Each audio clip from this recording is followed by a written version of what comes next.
Welcome back to Unplugged. We got a very special guest in the building today. Man, someone I've known for a while. We both, how do I stay respectful about this? Our kids are cousins. There you go. Our kids is cousins. Our kids are cousins, and they're all very tight, and we're all very happy for all of our kids. Before we get to, first of all, shout out Netflix, Shooting Guards. If you haven't seen it, go check it out now. One of the best docs on the platform right now, and we'll get to that a little later. But Gil, a lot of shit has been going on the last couple of days. The NBA lottery was last night.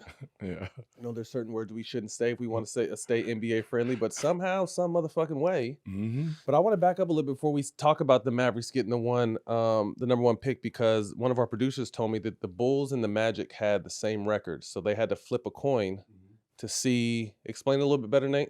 So they had the 11th and 12th best odds. So the coin flip dictated who basically got the better odds, and then the Bulls ended up with 12. And they got the 12th pick. The Bulls had the 12th pick, and somehow the 11th. The coin flip would have went differently, and the odds and the lottery balls would have stayed the same. The Bulls could have been the number one pick. It probably would have stayed the same. Yeah, it would have stayed the same. It probably would have stayed the same. Yeah. What are your thoughts when you hear this? I mean, obviously, the world stopped when Luka got traded for Anthony Davis, and Nico took a lot of shit. We've all known Nico for a long time. I always thought it was above Nico. Yeah, of course. Thought obviously that was an owner's decision, but you know what? 2 months later, they're rewarded with Cooper Flagg sweepstakes. When you first saw that, what were your thoughts? What's funny is when the trade happened, and I'm a Laker fan, so I know we're the godfather of the NBA. We're the damn logo, right? Mm-hmm. we're the logo of the NBA. Magic was, when the NBA merged, Magic Johnson was the baby, right? So I followed Magic to the Lakers on a championship, contending team. And then they get James Worthy, the number one pick, while they're champions, right? So I've followed the dynasty. This goes way back. It goes way back, right? I think only Elgin Baylor is the only we can consider superstar that didn't win a ring in a Laker uniform. So the legacy is the legacy. So when this trade happened, I'm sitting here like, okay, that makes sense. And the rumors I'm hearing from Dallas is like, yeah, that don't make sense. Right? You're a new owner, so you got to pay the tithes, right? And the tithes is you give this up for the betterment of this league, and we'll reward you later, right? If you look at history, just every new owner, somehow they get the number one pick within the first couple of years. I think the only one that hasn't is the Brooklyn Nets owner, but they didn't got the big three. They got Kevin. They got something. When they came in, they got what? Kevin Garnett, Joe Johnson, and Pierce, right? It just didn't work out for them. But, they've gotten their fair share of talent, being a new franchise. So, it's like welcome to the boys club. So are we to say this is just the business of basketball? Is it safe to say that's the business of basketball? Yes. Everything is a business. When you're talking about running empire, and the NBA is an empire, you want to make sure the right pieces are in the right places, right? You really think, Michael Jordan would have pushed the NBA forward if he was in, a nasty market? Portland somewhere? No, he went to a big market. You want your big stars in the big markets. When you look at before the top 75, when you look at the top 50, 40 of the 50 were in big markets. Right? They were in the four pinnacle markets. So, this is a business. Dallas is a big market. You got somebody like Cooper Flagg. You don't want him sitting in Charlotte. That doesn't help the NBA brand. Absolutely not. So, I mean, when the trade happened, and I'm like, they will be rewarded, right? I figured that, their record, everything that happened, they were gonna get a top 3 pick. So I was, when I came out, I said, why is Anthony Davis coming back? That is pointless. Why are you trying to make the playoffs and jump out of the lottery? Right? That makes no sense. This is no different than, Lakers getting Magic, Spurs getting Tim Duncan. If you look at their record 2 years before, 50-something games. Then they had a bad year. People got hurt. They just set everybody, end up getting Tim Duncan, then they win the ring, right? So that's the same thing that I was thinking for Dallas, that, if Anthony Davis doesn't help them get to the playoffs, You get a top 3 pick. You get Ace Bailey. You get Harper. One of them. Talented draft. Yeah, that actually helps you with the Yep. roster. You're, Mm-hmm. you know, and boom, there we go. So number 1 pick. I mean, I always respect kind of your mind of basketball. You know, there's talks on ESPN about potentially packaging that up. I don't see that happening. How do you think Cooper Flagg fits in with a healthy? Because after that trade happened, I felt like this Dallas team was more fit for the playoffs and to make a run in the championship, obviously, than the Lakers were. And then the injury bug hit them. How does Cooper Flagg fit in the mix? And do you see him playing the 3? Yeah, I mean, you know, was he 6'7" 9? and a half, Oh, 6'9" where's with that? his shoes Yeah. on? Uh-huh. So he's a 3. Today's 3, right? You have, if everybody else out there, Kai at the 1, you have Washington or Clay at the 2. probably put Clay at the 2. You're going to start Washington at first, but then obviously that goes to Coop, then Anthony Davis and Gafford or Lively. I mean, you have a big-ass team. Long. You really have a dominant team. And it doesn't put any pressure on Coop Flagg. He No. gets to actually just be a Develop. system player, you Mhm. know, feel himself around, no pressure really because they're going to be winning. So, Mhm. you know, his legacy, you know, from the jump gets pushed in front of everybody because he's going to have the winning record. Now, if he wins a ring within the next 2 years, he got his ring. And then for the rest of his career, he just can collect stats versus the other way around. Mhm. We get all the stats and then we're not called the winner. Right, Then get we the got to try ring, to find yeah. a way to win. He would get that winning stamp early in his career. Shout out Dallas overall for the fan base. You get Paige Beckers with the number 1 pick in the WNBA draft, and then you rewarded with Cooper Flagg. And I'm happy for the fan base. That's a great fan base out there. Obviously, what Mark Cuban was able to do with that organization was second to none. And, you know, obviously they've, you know, hit a little rough patch with the new ownership. But again, you know, the business of basketball has allowed them to rebound and get everyone healthy and make a move. Other notable, questionable, I think that's a better word, questionable lotteries. Anthony Davis in 2012, Pelicans, right after the team was sold to Benson. Yeah. Random. Kyrie Irving, 2011, right after LeBron goes to Miami. Yeah, because that's right after when Cuban bought his team, but you had LeBron, and then, you know, he leaves. Patrick Ewing with the frozen envelope in 85. Interesting. Zion after the Pelicans trade AD to Lakers. One thing about the Pelicans have been rewarded because I want to say the AD shit happened when Chris Paul got traded, right? When Chris Paul left. That was They right got- around the same timeline that Yeah. the denied Lakers trade. The That was NBA, crazy. yeah, the That NBA was- owned the NBA team. owned the team at The that NBA point, owned and the then team, the right. Bensons. Well, owned remember it. Jeannie was telling us how that shit happened, right? Like it was a big meeting somewhere and somehow, some way. Anyway, long story. It was because, you know, I was in Orlando Okay. at the time. So because they wanted Dwight, right? So, you know, Lakers wanted Dwight. So there was a bunch of moving parts. And the first moving part was Chris Paul getting to LA. Now, the reason the deal got messed up because Lakers had too much money left over, right? So what happened was you have Chris Paul going to LA. Then you have Powell, Lamar. Powell and Lamar. Because I was on that Now- team. when So they now had you to got come Powell back. and Lamar. Yeah. Now think about you probably got $8 or $9 million left over.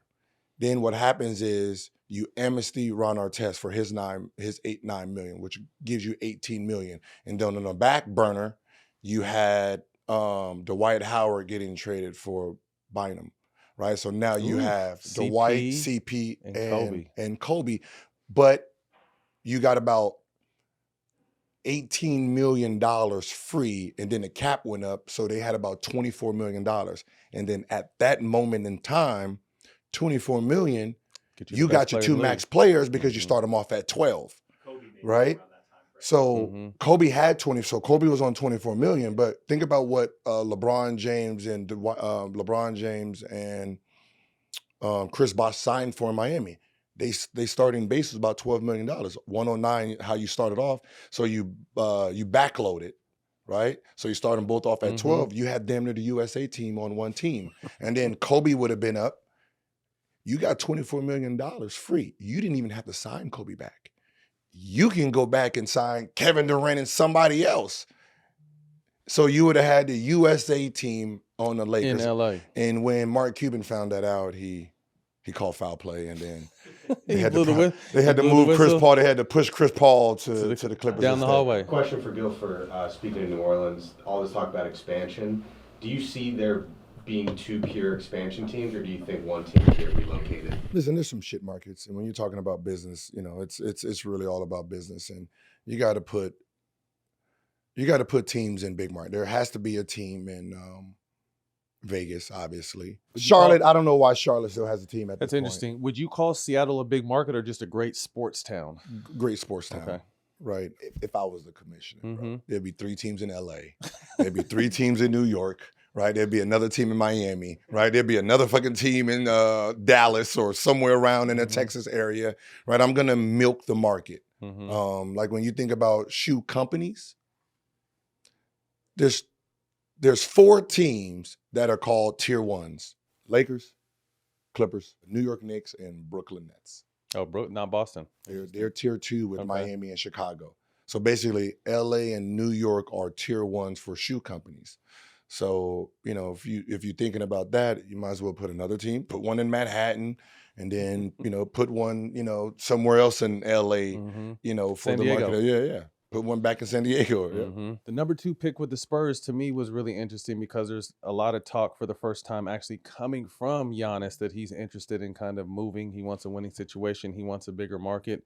With the depth in this draft with the Ace Baileys and the Harpers, do you see the Spurs packaging that up and possibly going after Giannis? The biggest question is Giannis is still in the mind frame of winning championships, and I don't see how he is convinced that he will win a championship with Wemby and within the next De'Aaron Fox. How old 4 is years. Giannis? Is he still in his Giannis is 20s? 30 years old. 30. So you're talking about by the time Wemby comes into his own where he Another is 2 or the 3 problem years. of the NBA, you're talking about 23, 28. 4, 5. I don't see Giannis doing that. Where do you see him being a good fit at? I mean, there's teams thrown out there and obviously teams that have, capital to play with, whether that be picks or cash. He don't have a trade clause, so if I'm Bucks, I really don't give a shit where he wants to go. Right? I know he's been loyal to us. So you wouldn't honor that. I wouldn't. I would honor To an myself. I will honor myself, and I will be looking at 2 teams. Okay. Who are they? You know who they are? Yeah, I would be looking at Houston Rockets. Okay. Right. When I'm talking about bringing back assets, I'm looking at their roster like, all right, I'm gonna go for Amen first, but I know Houston will back down on that, so I'm gonna say, can I steal Jalen Green from him because how he played in the playoffs? Let me see if I can get that up off of you. Right. I'm gonna go for Eason and I'm gonna go for Jabari Smith. Give me both of them, and then you got 2 shooters on the bench. You got Reed and you got the Whitmore. Yeah. And I'll say, yeah, give me all of those and we can make this trade. And then the other one would be OKC. Have a ton of assets. Right? You got a whole bunch of picks and you have a bunch of assets that you probably can't afford. Right? You got Shea that's going to sign the Supermax. Then, you got Chet that's up. Right? You can either sign him an extension right now or you have to wait. And Williams. Both Williams is up at the same time. So you got 4 players that's young that's up at the same time. So I'm gonna see if you're gonna give me Chet. Just give me Chet and then a whole bunch of picks. Chet's extension eligible this offseason. Yeah. So him and Jalen Williams too. Yes. Yeah, they're both. Yeah. I read an article about Steph and Giannis having some kind of undercover nice friendship. Like Giannis was the only outside Warrior that attended Steph's All-Star party. This last All-Star, there's always been talks about him possibly going there. Do you see, I mean, obviously we know Steph's on his way out. I mean, they would be rebuilding around Giannis once Steph is gone. Do you see Golden State being a dark horse in this at all or no? Yeah. I really believe that, if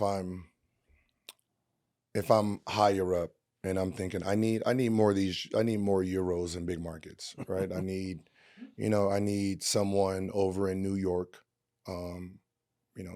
I think he could end up in New York or Golden State, San Francisco. And I think just how business minded he is at a young age. I mean, he's not young, but I think he will kill the market in San Francisco. I'm not reading into this too much, but if you were at All-Star, the Warriors arena, how there's that square, and they plaster players on All-Star. The 2 players that were plastered in the Warriors square were Steph and Giannis. They were foreshadowing. Yeah, I mean, good. I mean, if you're San Francisco, I mean, I would hope you would be smart enough to, kind of pamper to the guy you're trying to, steal away. Absolutely. Outside of Cooper Flagg, obviously we spoke to the depth of this draft. Who else do you really like in this draft outside of Cooper Flagg? I like Ace Bailey.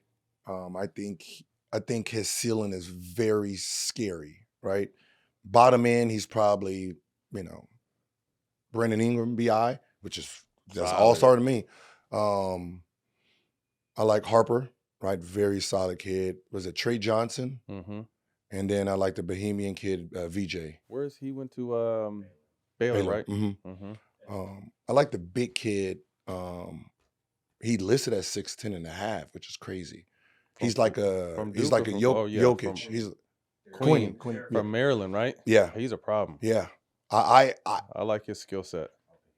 Yeah. What's so funny is it's whoever gets him, you got to steal. And if you're not a smart general manager, he will slip in a draft like Jokic did. When you're in these drafts and you're playing one by yourself, you're not going to see his skill set, right? The skill set that he has is a 5-on-5 game. Team setting. So you're sitting there playing by himself, sitting here doing this. You don't see his vision. You can't see none of that. He looks too slow. You can't see how he plays his body, right? So if I'm San Antonio, with the 2 pick, I'm not mad at that. That might be the guy that I actually would, because he is if you think about Spurs are still old school where they've dominated with 2 bigs. I have a low post big with him that's 7 foot with his shoes on, and then I have 7'6" guy who's I don't know what the fuck he is, right? 2, 3, 4, 1, whatever, right? That's him. So the fact that I can play inside out with these 2. I think the Spurs probably go after him. That'd be interesting. I'm definitely. It's you already got guard play, right? And then most of the guards, you got Harper, you have VJ, you have Trey. I have that already. I have Fox and I have my Hasselwood. So I don't need them, right? So now you have at the 3, right? You have Bailey, and then. The only really skilled players there is the kid from Maryland. What up, y'all? This is Matt. Your boy Stack. From the All the Smoke podcast. Big news. We're teaming up with the ultimate sneaker plug, StockX. You see it. It's on our feed. Let me put you on to something real quick. If you're serious about sneakers and style, you need to be on StockX. For the rash kicks to the latest releases, StockX gives you access to everything you need to level up your game. No more missing out, just straight up access to what's next. Head to StockX.com. or download the StockX app to level up your collection. It's the game changer. StockX. Now you know.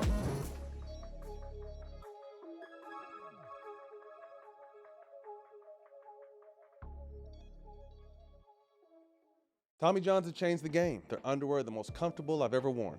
They're silky soft, breathable, and lightweight. If you don't believe me, check the waistband. Ever since Tommy John has been sending me products, it's all I've been wearing. They're the true MVP in the underwear game. What are some of the problems that other underwear brands give you that Tommy John doesn't? These things let my balls breathe.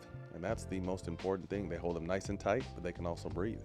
So get you some. Double down with comfort on Tommy John and get 25% off your first order right now at TommyJohn.com/smoke with the promo code SMOKE. Save 25% at TommyJohn.com/smoke. I'll see you there.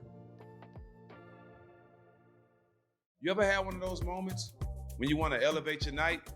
Maybe it's a dinner with friends or a celebration that calls for something extra. That's where Grand Marnier comes in. You probably heard of it, but have you tried the signature drink? The Grand Margarita. It's the twist of a classic margarita. It has the smooth richness of Grand Marnier's cognac. And combined with orange liqueur, a bit of citrus, and just the right amount of sweetness, with a taste like that, it's perfect for any occasion. Whether you're chilling at the crib or out with friends, a Grand Marg remixes a regular cocktail into something extraordinary. Don't just settle for a good cocktail when you can have something grand. It's about making your next drink one to remember. So when you're making your next margarita, remix it and make it grand with Grand Marnier. Grand Marnier liqueur, 40% alcohol by volume, 80 proof. 2025 Campari America, New York, New York, drink with style, drink responsibly. Moving to the Knicks Celtics, first and foremost, it hasn't been officially announced, but we want to send love out to Jayson Tatum. Those non-contact injuries are always scary. And I feel bad for him. What are your thoughts on this? I mean, and you guys have talked about this on your show. Why is he scrutinized so much and not respected for what he's accomplished thus far, where he's had his team in the Eastern Finals, I don't know how many years, won a championship, always had the numbers. Why do you think Jayson Tatum is scrutinized, or maybe not scrutinized, maybe not the right word, disrespected? I don't know. Why do you think he doesn't get the respect he deserves in this league yet? The media outside of the players' media, just old school media, they don't respect early greatness, right? It's like it's better for you to be bad, good than win versus coming in at 18, 19 and being good and sustaining it until you win, right? So the fact that he's been to the Eastern Conference Finals, been to the they're counting these losses against him and saying, well, he's not it.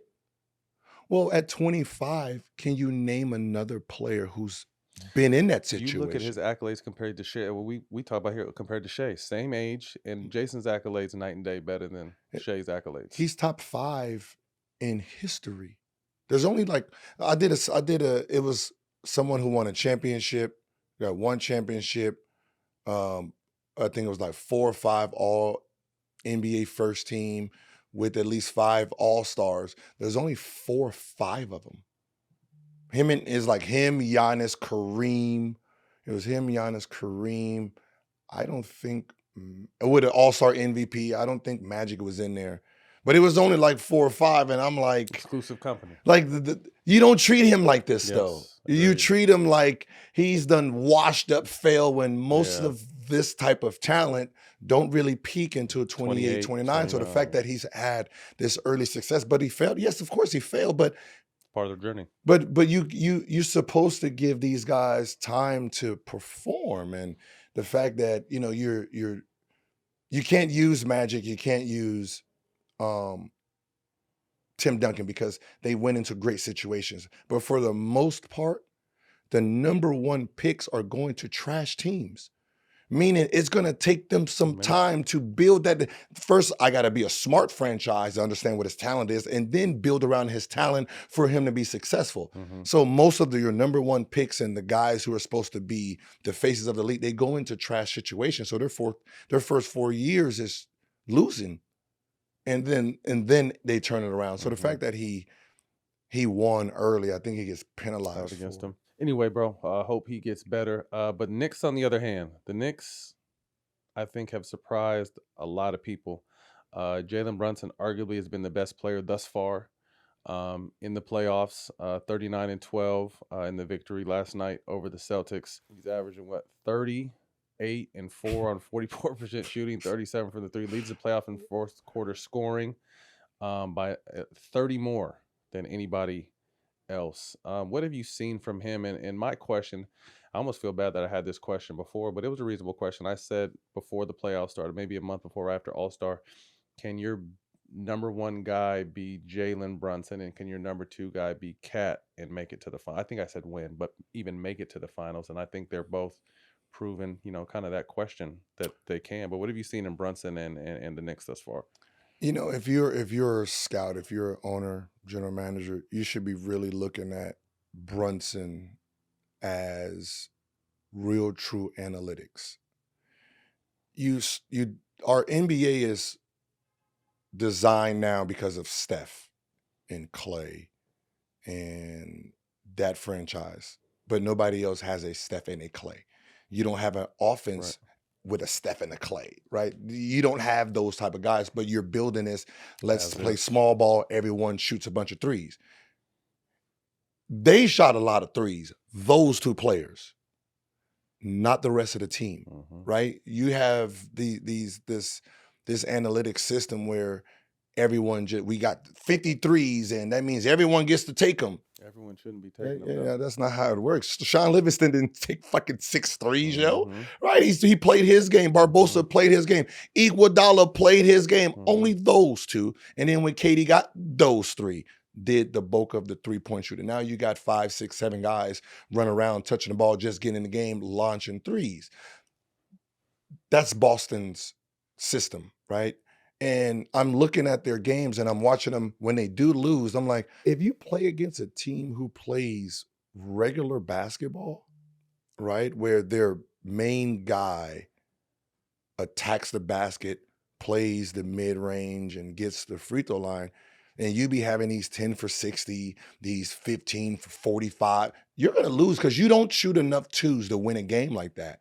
And, I put it on Giannis. I said, if y'all play Giannis in the playoffs, you're going to have one great shooting game, one great half, 2 horribles. You can fuck around, lose a series to a team like that. Then you go against Brunson, right? Which, let's be honest, it should be 4-0.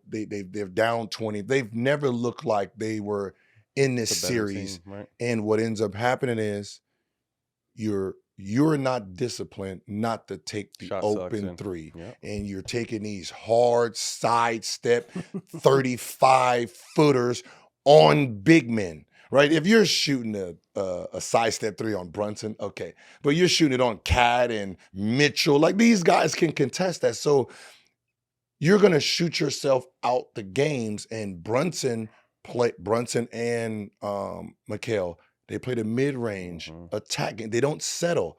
And all they have to do is be close enough to you to when you go on that 0-10 from the 3 and they're sitting there shooting 2s, they're gonna catch you, and that's what's happening, right? Brunson's father was old NBA, mid-range, drive down, and that's what you're losing to. You're losing to a guy who's not playing analytic basketball. He's playing, you can't guard me, I'm not gonna settle. I'm not bailing you out. Play defense. Him and Shea, they're playing the same style. No, you play defense, dog. I don't need to shoot this jumper. I'm not gonna bail you out. I've never seen the NBA where I've never seen great players get a mismatch. Like with Tatum before he went down, you're doing a pick and roll and you have Cat on you. You got Bigfoot guarding you, dog. He has women legs with Bigfoot, like he looks like SpongeBob. Was it Sideshow? Was it Sideshow? He looked like Sideshow Bob, dog. He got Mary J. Blige. He got his girl's legs, right? You're telling me you don't just straight line this dude? You're sidestepping on him, shooting 50-foot, man. If you don't go downhill on him, man, that is crazy.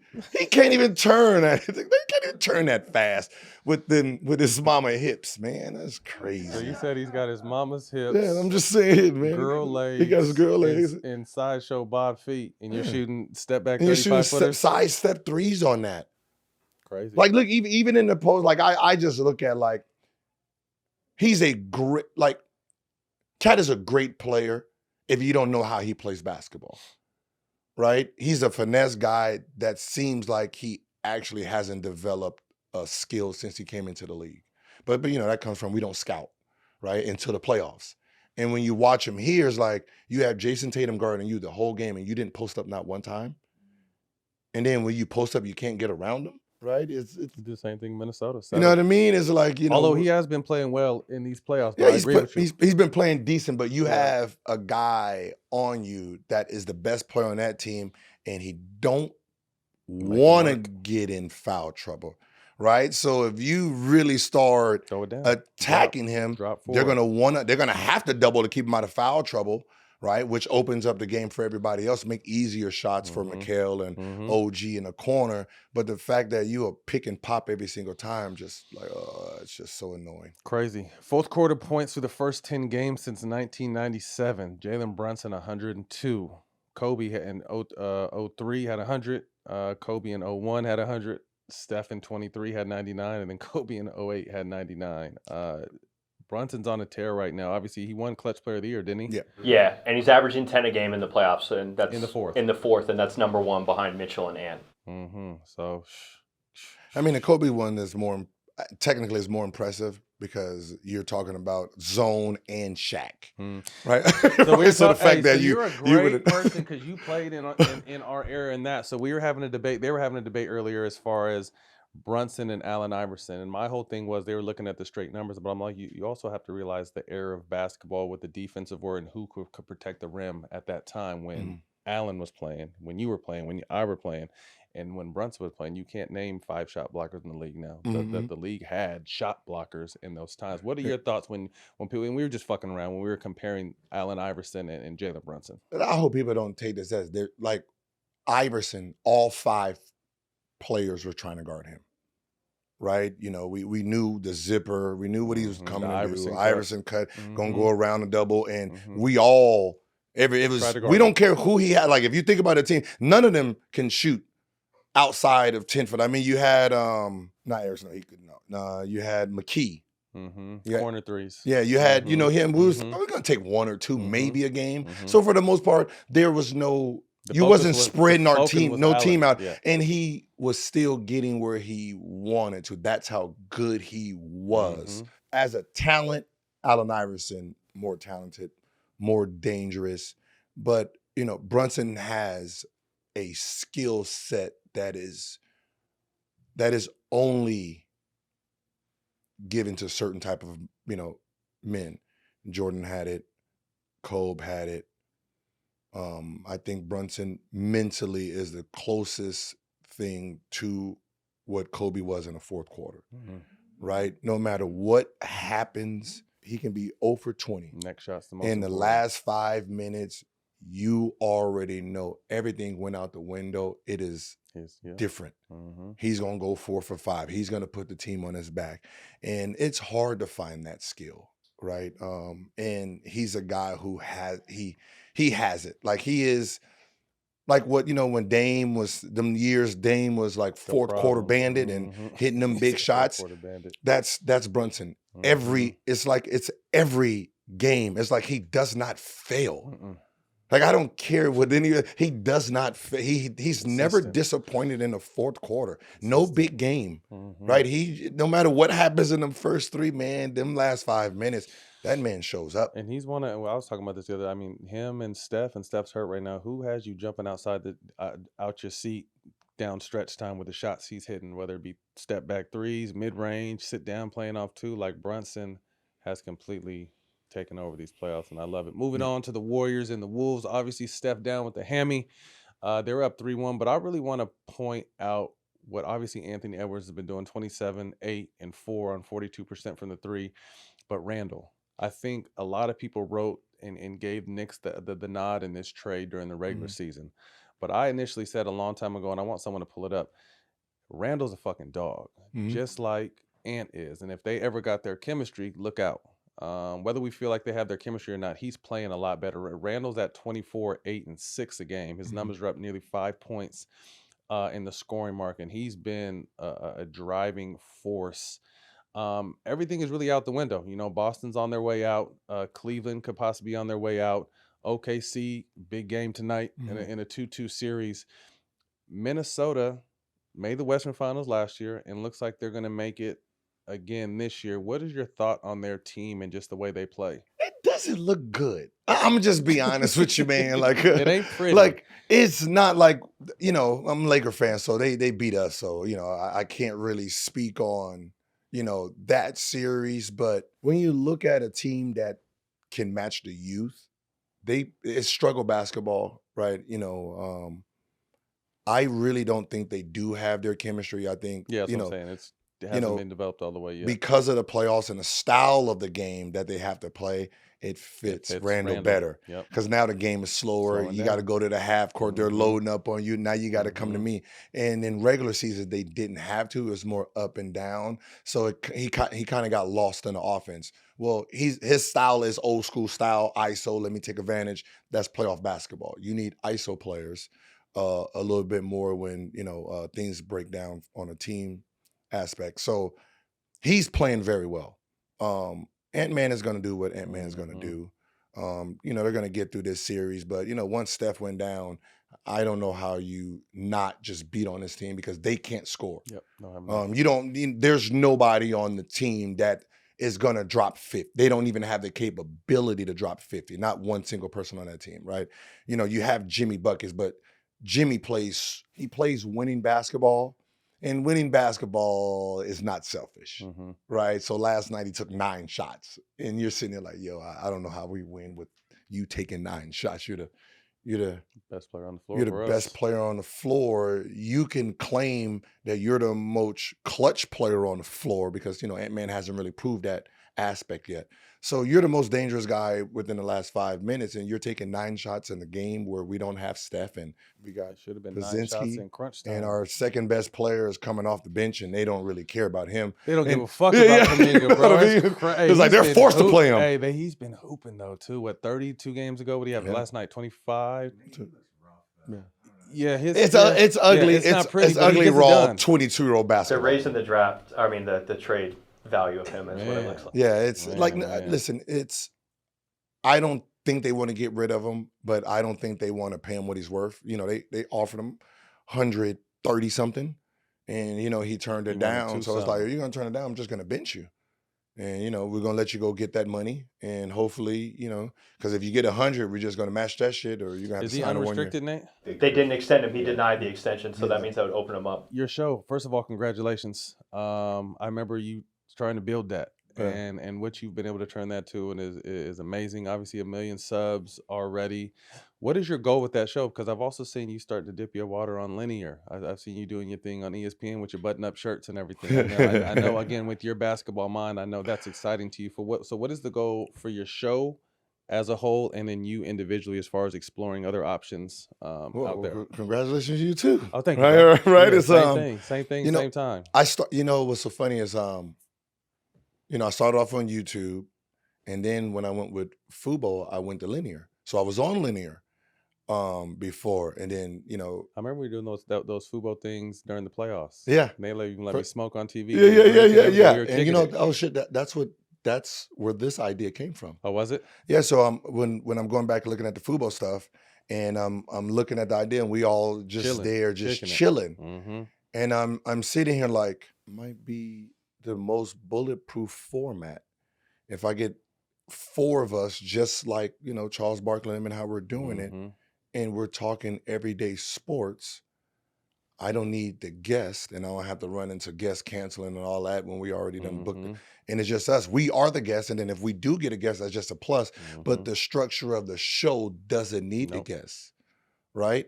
So thinking about the idea, and then Showtime, reached out, and I'm like, all right, well, what are you offering? Right? You already have a basketball show. What is the point? Having 2, it makes no sense to me. So I was like, I'm treated like a drug deal. I cut out the middleman, just go straight to the plug. Just go straight to the manufacturer. So, I went straight to Underdog, pitched them my idea, and I said, hey, listen, I have a YouTube channel that has about 118,000 people. Instead of starting from 0, what's up? We can be the platform.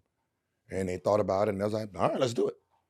Then I was like, okay, hey, I have a basement, right? I have a basement. We can do it right here in the house. And my idea was the same as a landlord, right? In a week, come and build your 100, lighter. They built the whole shit out. Yeah, you got 2 crops out of here. Hey, police, there's some people growing in the building, right? Go ahead, kick them on out, and then I have the structure of it.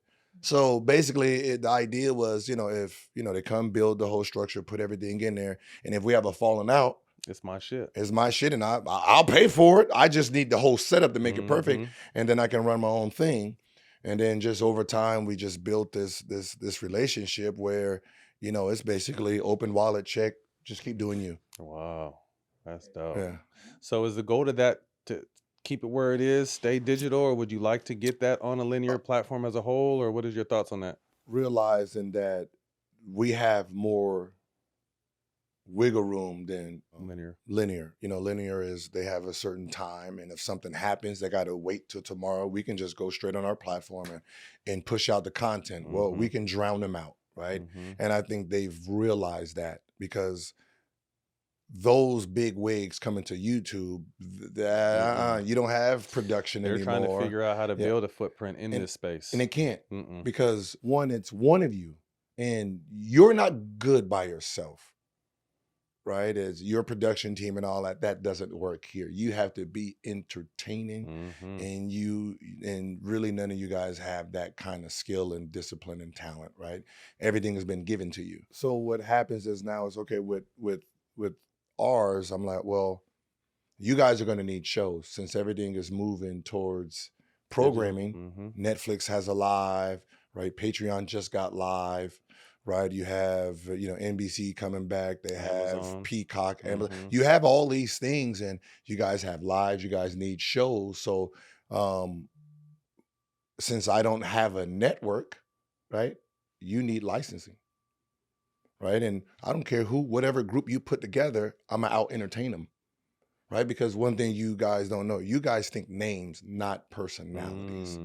Personalities and entertainment. You're looking at names and names. All these major networks attack names, and some of them work, but a lot of the names could have been great players, and this is all due respect, like the personalities and the ability to come across as entertainment is not there. Yes, I think they got fooled because they had two golden nuggets that actually fit. You have Charles Barkley, who was great and entertaining. You had Shaquille O'Neal and entertainment, right? So you have two guys. So when you're thinking about names, you're like, oh yeah, we just need the big names. No, that it's the entertainer himself. You have to go after personality. The personalities that you are scared of is what actually bring you your numbers. I mean, look at what do you contribute the chemistry / chaos of your group to? I mean, you guys can argue one day and hug the next second, but it's like you said, it's real though. Like Kenyon and Nick the other day, and Brandon bugging out. Like, you guys have a cast of characters that make it work. You remember Kobe said, knowing the scouting report is cool, knowing your own team is the talent. You got to know what your teammates can do and can't. So you got to know them like the back of their hand. So I study them. So I know their trigger points, right? Right. I know, I know I can look at the rundown and say, all right, I know he's going to go against me on that. So let me boom, boom, boom, boom, boom. Let me set a trap for, so I know how to really manipulate it. And then from there, you guys be yourselves, right? Just do what you do, and I'll figure out the entertainment part in it, right? So like even with Kenyon and Nick, right? And I see them going at it, and I'm like, cut the live, right? To make it seem like it's more intense. And then once I cut the live, now the ideal of what happened. Now everybody wants to know what happened. Well, how did it start? What happened? Like, because if we keep the live going on and they've eventually calm down and work it out, it takes away from the excitement, right? So it's always trying to figure out what the entertainment aspect of it is, and always going into the segment trying to figure out, and when the moment comes, capitalize on it. And I told Stephen A, I remember when Stephen A, him and LeBron was going back and forth, and he was like, yeah, watch today. And I'm just thinking, don't do Stephen A. Stephen A, don't do you, right? And if I know what you're going to do is you're going to be serious and you're going to go in deep, and that's the wrong approach, because he hit you with comedy. He made fun of you with the boxing stuff, right? You can't go serious. It never played. That never plays well. Salty. Yeah, it never plays well. Yeah. You have to be comedy with comedy. So I'm sitting there thinking like, it's probably too late. And I was going to say, listen, call Mayweather, right? Call Mayweather, have some boxing shorts on, right? That's how you wanted him to come out? Yeah, come in there like straight boxing up with the what's the name, and then you call him out. Call him out right there on national TV. Say, you got your trainer, Mayweather, right now, and I'm ready to go. Right? And be funny with it. So you pitched Stephen A this idea? No, I was getting ready to, and I was like, you know what, maybe not. And I'm sitting here, that's how I would have walked in to the studio, calling out LeBron James, knowing he can't do anything. He's not gonna say, yeah. That's fine. And you get to, you keep it going, because it's all about the ratings and the entertainment. And that's what, if I'm pitching myself to first take, that's what I am, right? I'm that guy who brings in the YouTube and the youth into that platform. And it's like, licensing a part of Gil's Arena, Mm-hmm. right? So I know, Around the Horn is gone, Mm-hmm. right? So you need programming at that 5 o'clock spots, at 5 to 5:30. Hey, here we go. We can go live. I have my studio's already built for live. You're in LA. We have They our can network. they can send I don't guests even up have to go to your. one-on-one. Yeah, I could. We're right here. Mm-hmm. So I have the structure, to fill that spot in. But Amazon's calling. I talked to NBC. Going to. I think there was somewhere in New York, that East, and I'm like, ooh, what they have coming. It's going to be really good. That's And it's going to be good for the league itself. And I think with us all doing our part, I think we're reshifting how media landscape really They're is. completely restructuring it based off shows like yours and mine and the way that people consume their information now. For you as an individual, I've seen you on ESPN now. You've done a great job. Is that something you want to continue to do? Yeah, it's a different format. Mhm. I'm comfortable in my format. But just, I'm like you. But just talking shit though, you could just do it. you just gets the balance around. And I know, like, Mhm. the big networks are scared, but they don't understand that I'm controlled. Mhm. I understand the landscape. So I've always told people, Gil's your brother-in-law. That motherfucker's crazy. I'm just like, everything Gil done is calculated. Like, there's not a.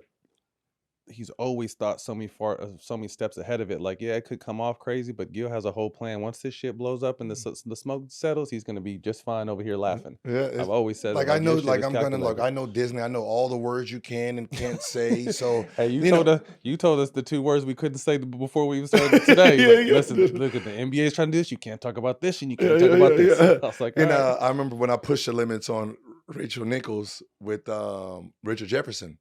So I was like, I'm going over with Richard, and I was like, I know they're gonna ask me about our relationship, right? That's always typical. So what words can I call him? Can I call him Dick? Right? Because it's Richard. And I was like, okay, that's a good play. Can I call him a douche? So I'm looking up the words. I'm like, I It's can open? call him a douche and a douchebag and it doesn't flag. So, so as soon as I get asked, right, I had to ask, Steve Martin. And I said, can I call him a douche? And he was like, but let me look. And it was like, It's seems not fine. on the list. I was like, yes. And they got to keep it in and he's going to freak out. And I got to do it. So that is something you do want to continue to do. Yeah, I'll dibble and dab, here and there. But, just like anything, there's always steps and rooms for you to grow your business. And, sometimes you do have to put on a suit and a tie Mhm. to get inside of certain doors, right? Mhm. If you really think you can make it into a certain level without, we're fools. Ignorant talk. See, Yeah, I did it the other route. Like, I started with that side and learned what you want to call it, the corporate side, and then like transition into be able to take the tie off and loosen it up a little bit. But at some point, if you're going to be successful as an athlete post, you're going to have to put the tie on at some point and learn what that space is about. Not necessarily all the time, but learn, like you said, the steps, what it takes to be in that room and be able to hold the audience in that room. Yeah, listen, you can make it. You can sign big deals without the big networks. But that means you are looking at, that means you are dealing directly with the sponsor. The sponsor is like happy with the performance. And, now when you're talking about betting and those type of fantasy, companies, right? It has nothing to do with your numbers. They don't care about your YouTube numbers. They care about, can you sell their product? That's really that what it comes down to. So, when you're talking about getting to the next level, you need a lot of people to help. Not necessarily helping you, Right. Overall. helping the lane open up for your personality. I remember when, company was talking with Cam and Mace. And I'm like, yeah, sign him. Because Cameron Mace's style is rugged. I need them to go break some walls down, right? So I can just trail right behind them, right? And that's exactly what they did, right? So we need everybody's personality to just, To lay the open land. it up. And we need, we need the Stephen A's to sign their $120 million deal. We need the Shannon Sharps to sign. We need Pat McAfee because, if none of us really talk to each other, we don't know what the money is being given out there. right? For us, it's, you can see some of these companies, it's more like they're trying to use the 360 deals on podcasters. But that was something that me and you always were really transparent about, Mhm. like how much you make and how much you make, and it's not even like to know, it's to know where we're going and what the market is sitting at. That's something from the jump when you were doing your shit. When I first started doing my shit, you and I were always talking about what's being made, Yep. what's going on to kind of know the number. Jesus. God damn, bro, you okay over there? Man, this is crazy, man. These girls won't stop hitting my phone, bro. I thought you just said you was dry a couple weeks ago.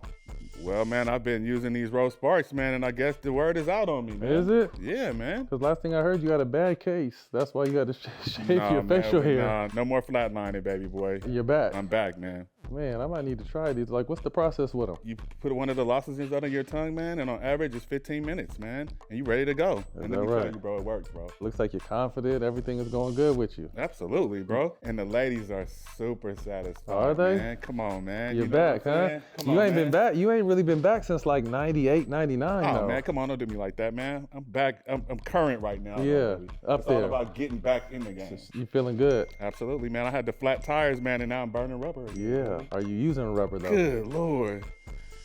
Well, at my age, man, you're not supposed to, but I'm still doing it, baby boy. Let me tell you, it's part of my budget now. Well, congratulations, man. I'm glad you're back in the game. I appreciate it. I really do. No doubt. If prescribed, new sexual health patients get $15 off Sparks for your first order on a recurring plan. Connect with your provider at ro.co/smoke to find out if prescriptions of Rose Sparks is right for you. That's ro.co/smoke for $15 off your first order. This episode is brought to you by Boost Mobile. Boost Mobile is now a legit nationwide 5G network. I know we stay joking, but let me take a second to put on my serious voice. Because this isn't a joking matter. Me personally, I would never joke about a 5G network that has invested billions in building 5G towers across the country. Me neither. Not even once. Me neither. Feel me? Boost Mobile is now a legit nationwide 5G network and also provides coverage across 99% of America. Seriously. Visit boostmobile.com or your nearest Boost Mobile store for more information. The Boost Mobile network together with our roaming partners covers 99% of the U.S. population. 5G speeds not available in all areas. I love going to the movies. I'm hyped about the new Mission Impossible movie. It's one of the few franchises that keeps getting better and better every movie. Mission Impossible, The Final Reckoning, has some of the craziest and most dangerous stunt sequences ever, making it the biggest practical action movie ever made. Tom Cruise is a G.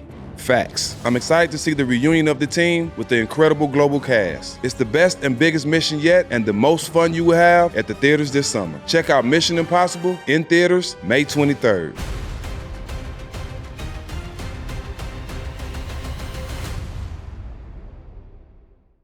This episode is brought to you by Mando, my favorite deodorant in the game. Mando was created by a doctor and is clinically proven to block odor all day. Choose from a variety of fresh scents like bourbon leather, clover wood, Mount Fuji, or Pro Sport. I like Mando because it keeps me fresh all day. I've been using the solid deodorant stick and the spray deodorant. Mando's starter pack is perfect for all new customers. It comes with a solid stick of deodorant, cream tube deodorant, 2 free products of your choice, like the mini body wash or the deodorant wipes, and free shipping. As a special offer for listeners, new customers get $5 off the starter pack with an exclusive code. That equates to over 40% off your starter pack when you use code SMOKE at shopmando.com. Shopmando.com, smell fresh, stay dry, and boost your confidence from head to toe with Mando. That's shopmando.com. Please support our show and tell them we sent you. Smell fresh, stay drier, and boost your confidence from head to toe with Mando. Transitioning before we get to the Netflix shooting guards, Alijah, happy to hear Neff is doing better. I know there's some stuff you can't talk about, but what's going on with Alijah right now? He's doing good. Like that first, the first couple hours, it's like, damn, wait, what's going on? Because I'm up, right? I'm up at 4:30 working out, and every time I wake up, I look on my app to see where he's at, because he has the Cybertruck, so I can see exactly where he's at. What happens is he's usually at the gym, come home, sleeps for about an hour, then I got to wake him up and then take Alani and his brother to school, right? So that's been the routine. So I'm looking, okay, he's at the gym, okay, cool. So working out, then Hermione called his sister. It's like, did you hear? I'm like, nah. your son got in an accident. At the gym? Like, no, he was driving home, got in a car accident. I'm like, no, his car is at the gym. And she's like, boy, he's at the hospital. We're heading there now. So I'm like, oh shit, okay. So because she's never up that early any goddamn way. So the fact that she's hitting me, I'm like, okay, maybe. So I just put my clothes on. I said, give me the address. Went straight there, and sure enough, I'm like, what the? So I go back to the car, like, so once talk to the doctors, and they're like, this is what happened. So me, I'm checking anything broken. The first thing is anything broken, right? Head. It was like so far it doesn't look like anything is physically from the outside structurally wrong. We don't think he hit his head. A couple scratches on him, right? And I'm thinking, okay, maybe he got pulled out, rolling on the ground. And it was like, yeah, smoke, in his lungs. So I'm like, okay, all right. It could have been worse. Absolutely. So from there, it's like, all right, what's going on? There's nothing I can do now because now I need to check the scene. Where's the scene? Who helped him and get out of the car? So now I'm doing all of that. Went to go see. His car's not there, so I went to the address, and seeing this, knocked on the people's door, put a note on there, just trying to fill in all the pieces of what happened, why I didn't get alerted. But, long story short is, the car, malfunctioned on them. The steering wheel went limp and, ran right into a tree. But, like once he got his personality back, which is once they took the drugs out of him, right? Our jokes came back and like, man, boy, you almost went extra crispy on me, man. Right? You almost went extra crispy, dog. Because you said that, so those windows are bulletproof. He couldn't break the window. He couldn't break the window. And so he was stuck in a car that was on fire. Yeah, and I had to, I have his phone. I had his phone, got his phone. So I seen that, when people are like, oh, he fell asleep.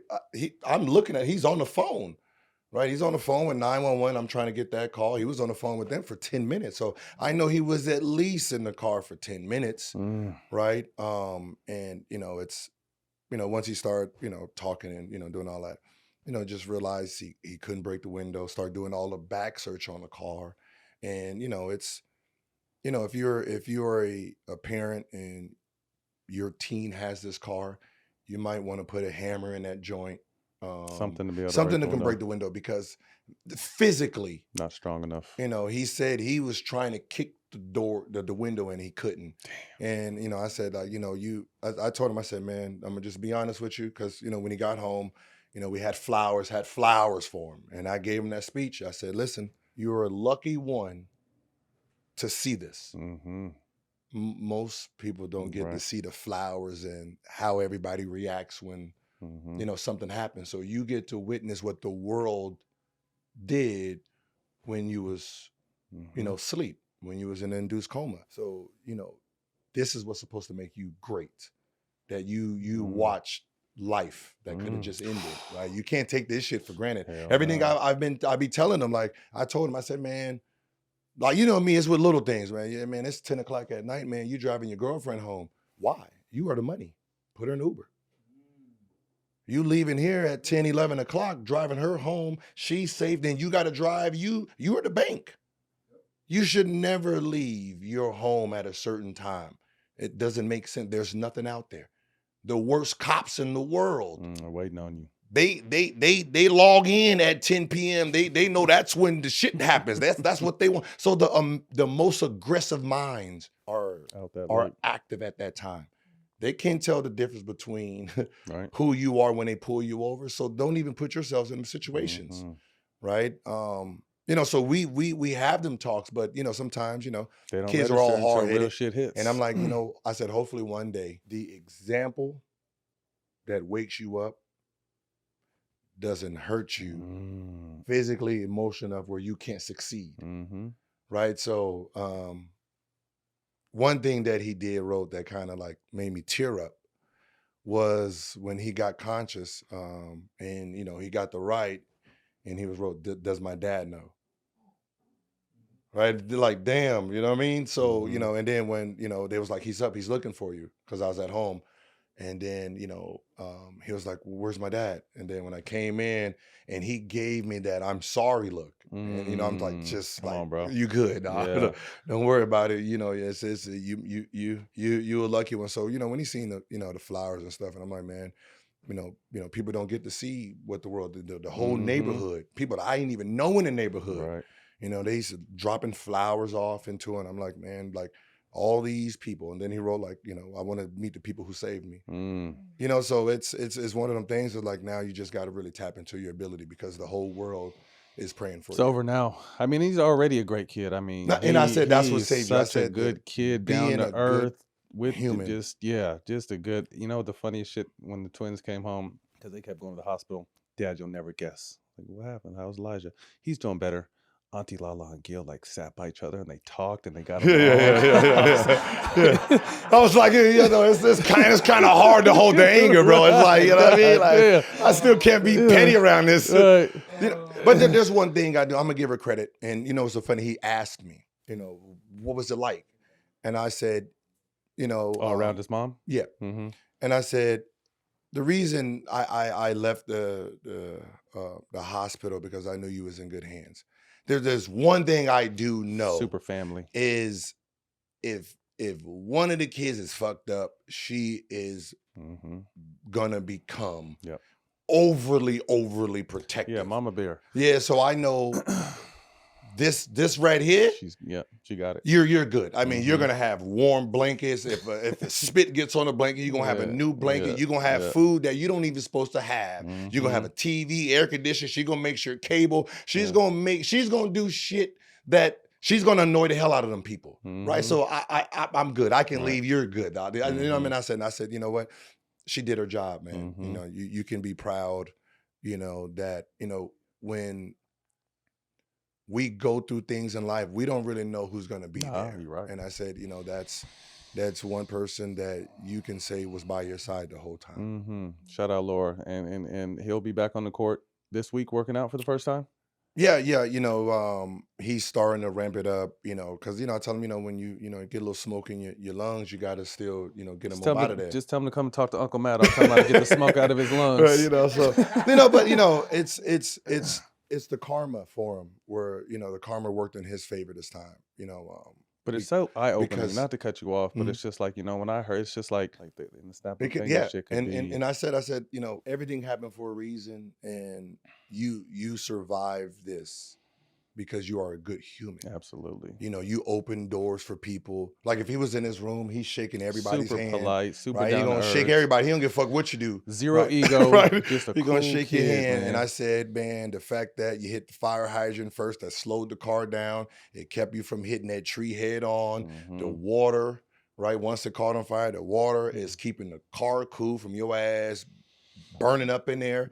And the fact that you had the window cracked just this much to get some smoke out. Get some smoke out, and it helped people pull the window because they couldn't break it. So all of those things that aligned saved your life, and that was because of who you are. Well, we love you, bro. Get better. Looking forward to seeing you back on the court. Gil, Untold presents Shooting Guards. How did this documentary come about? It was always in my back pocket, right? But it was more. I've been trying to tell this story, and the NBA was kind of keeping it from going because they didn't know the angle that I was gonna be on. Because there was things that I felt legally was unfair, right? Gun charge in the NBA is 3 to 5 games, 3 to 7 games. 7 games was the most, and that was a gun being fired off. And even though that was in public setting, not NBA setting, but NBA setting, loaded guns, 3 games, right? So it's like the most you can give me is 3 games, right? If you say 7, I might fight you on that. But 3 is the most. Unloaded, don't touch, no fingerprints, wasn't near one. The one thing I did do was say they were mine. I owned up, said, yeah, those are mine. But there was no fingerprint. You didn't have me. There was no one who can say they see me with guns. So I can easily say they weren't mine. And you can't do anything. So when I got suspended 50 games, I was really angry about that idea, right? Because it was more of, bully style.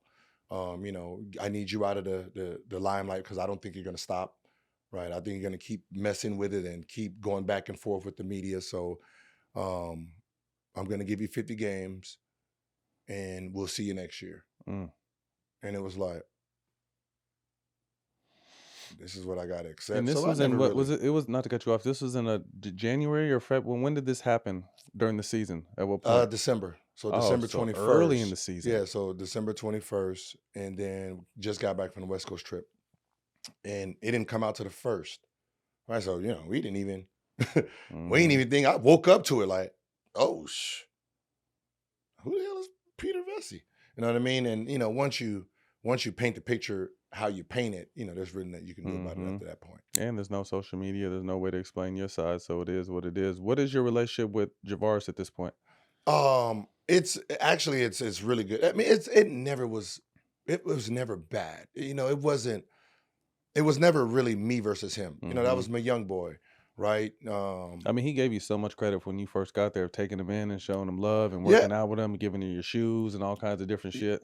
Yeah. Like we used to, like, every road trip, he had my real room number, right? I didn't have my name on the list. I didn't have my name on the list because, teammates, sidekicks want to come over. They want the $1 million man, right? You know what I mean? They don't want you. It's crazy. You know what I mean? C's knows all his hoes go to my float. Then they go to his float to fuck some more. Where is he at? Okay, there he is. Yeah. So, I used to keep mine off. And then, Javaris, I hit him up. He'd come in. And then he used to talk about just life, right? He'd talk about, like, the hood, friends, like, I see you don't have friends, how do you break away from them? Because, so we used to really just talk about it. And I'm like, listen, you don't have to be a part of the hood. You're rich, right? You are the NBA player. They need you. You don't need them. You can hire security guards. You can, you know what I mean? Right? You don't need, you can't be both. Yeah. You can't be both. That is a fine line, bro. Right? You know what I mean? You trying to be loyal to the streets. That's not a real thing. Right? Because remember, you're not in the same level anymore. Right? They're going to look like you owe them. That means you owe them forever. You have to pay that tax forever. They got to pay their rent forever. Right? You are basically a drug that they don't have to sell no more. Right? I don't need to sit on the corner. I just text you when I'm down, when I'm a little bit getting low. So we used to talk, we used to talk about it. So, all that time. So with him, it was how he was talking. And I just didn't think that you don't need to be talking to teammates like that just because you're frustrated about losing some money. Right? So that's really what it was about. So, even after the incident, we're sitting in the jacuzzi together and that's what we're talking about. I was like, man, you getting angry over goddamn $1,000, dog. And that ain't about the $1,000, man. You know what I mean? So it's about the respect, and you making me look bad in front of the teammates.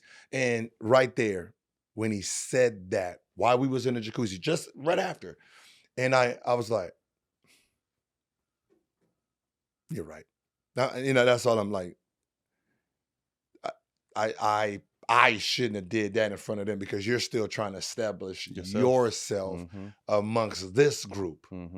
Right. And I kind of fucked that off for you. So, once I realized that in the jacuzzi, it became, man, I need to really protect. So, I have it. They didn't put it in the doc, but the text message that kind of started it. Like, you say you didn't have nothing. It was all me. I had the guns. Because you were trying to protect him from you thought the 50 games for him was too much. Yeah, obviously you thought it for you too. Like, I didn't even think about police coming. I'm like, if the media find out, if the NBA comes, just tell them I did it. So you were telling him, like, I'm gonna take all the blame. I'll take all the blame, right? I'll take all the blame. Has nothing, you didn't do anything. You didn't have anything. It was just all me. It didn't have nothing to do with police. I didn't this is inside our home. So, there's nothing they can do. This is just for if the NBA talks, right? They suspend me, they suspend me for a couple games. It's cool. You're on a rookie deal. So I'll take the fall for this one because, I put you in that situation. So, something happened with his mother. He needed money. I'm the one who gave him the money so his mother can get the surgery. And then we kind of had like the riff we did have is like, okay, once you got cool, you're cool, misdemeanor, handle, you and your lawyer still trying to pretend it's still real. You know what I mean? And that's where I was like, oh, that's what we're doing. So we probably didn't talk for probably about like a year and a half. And then from there, like when I came back out here, we was working out together, we talked, and then from there we were all good. He ended up going to jail, and then from there I was his supplier. You told me you were supplying the cell phones. Oh yeah, he had all the new iPhones. That's one thing, boy. The boy had the new iPhones. I ain't gonna listen. He was in the hole a lot more because of me, right? He was in the hole a lot. Like he in the hole again. What? Oh, they caught the phone. Damn. All right, I'll send another one. Right. So but the first couple of years, man, he was still in the dark space. Then it was more just talking basketball. And I think, the game of basketball, what he did love is kind of what made him, see life again. Like, man, hey, listen, man, hey, this person's doing good. This man, he's the real deal. And then from there, I was like, hey, man, hey, what's the name? Had 50. That's a real 50. What like, you know what I mean? Like, yeah, I was legit. Like, you know what I mean? He was hitting buckets. Real talk. Yeah, so, when he got out, the first thing he wanted to do is come on the show and talk basketball. So we've never had a real beef. 23 when he got out in 2023 and 2022. 23. Yeah, that's right when you guys kind of pretty much started, right? Yep, it was it was season 1. Well, man, I'm glad you were able to work that out.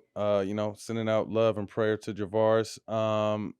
Go check out Shooting Guards on Netflix. Shout out our partners, Netflix. Congratulations on the show. And really, bro, just congratulations on everything. Glad Elijah's doing better, man, and continued luck, bro. I'm always rooting for you. Yeah, I mean, it was so funny. I only did the flick because it was with him. Right? I remember he was in for a while, and I didn't want to do a story by myself. Right. Right, because I would over-exaggerate. Well, I was surprised when I turned that shit on. I was like, "What? He's?" Because I didn't know he was out. I know. I had no idea. So yeah, it was one of those things where I was like, "Man, I can't. It's unfair if I told the story by myself." Right. And so I told Netflix, he's the lead, right? How he tells it, if he's not happy with it, then we're gonna scratch it. Whoever you're gonna pay him the most, whatever, however you gonna figure it out. I'm gonna follow his lead on it, right? Dope. I'm not gonna don't. I know I got the bigger name, but I'm at a place where I don't really need this doc, right? He needs to tell his story, and then I'll tell it with him. Dope. Right. Appreciate you coming on, bro. Appreciate you for having me, man. Sparks or Fire, presented to you by Rose Sparks. Fast-lasting, long-lasting ED treatment. Nico Harrison lands the #1 pick. 2 months, a month and a half after having the most criticized trade ever. We'll see what's up with that. This is fire. I'm happy for Nico because before this move, I've known Nico for a long time. Really good dude. And I've told all you guys from the jump, I think this was above his head. And I think he was kind of the fall guy. But what's the right terminology? He was rewarded for making the trade a couple months ago. And now in about 6 weeks? Cooper Flagg will be headed to Dallas. So congratulations to the Dallas Maverick fans and my guy, Nico. I've teamed up with my partners at DraftKings Pick 6 to give you guys some picks for the playoffs this week. Wednesday, we got 2 games on the docket. I think in the first one, Golden State versus the Wolves, I'm going to take Jalen McDaniels to have more points than the DraftKings stat Pick 6 has for him. And for the Knicks Celtics, again, wishing a speedy recovery for my brother Jayson Tatum.